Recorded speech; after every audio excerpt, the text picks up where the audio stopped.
What's up sa inyo guys? Samahan niyo po ako ngayon sa A Day in My Life as a college student sa Best Link of College of the Philippines. So yun na po, kumakain na po tayo dyan, no? Nakausap pa tayo ni mama dyan, kung ano daw ang ginagawa ko.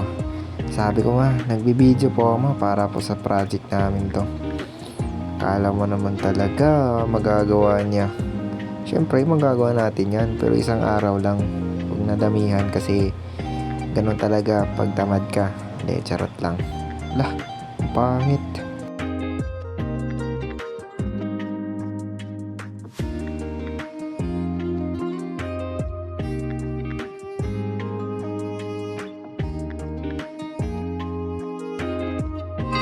Ay nga no, pinagtimplahan tayo ni mama dito ng kape gatas. Talaga naman, solid ka mama.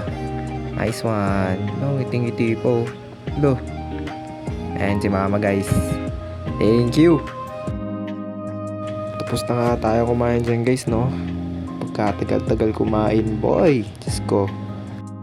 Ayan guys, re-refill nga tayo ng tubig.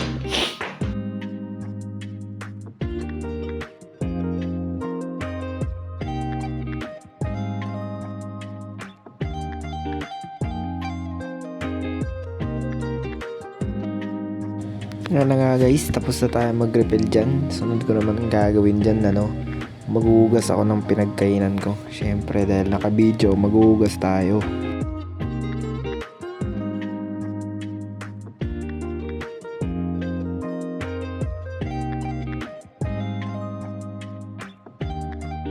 So tamang hugasin tayo dyan. Syempre, naka-video, kailangan natin maghugas. Kailangan natin maging masipag pag may camera. Bilis wow. Pagtapos natin maghugas mga par, LMS na agad. Syempre di natin pwede pabayaan yung LMS natin. Kahit minsan nakakaligtaan ko, hindi ko na nagasasagutan mga par. Pero okay lang yan, nakakahabol naman Yan focus na focus Kala mo naman iniintindi yung binabasa. Ala sige. Wow, grabe ba? Medyo mahaba itong mga par, kaya skip na lang natin tong part na to. Diretso na agad tayo sa ginagawa natin pag gabi na. Ayan nga po hanggang dito na lang muna tayo.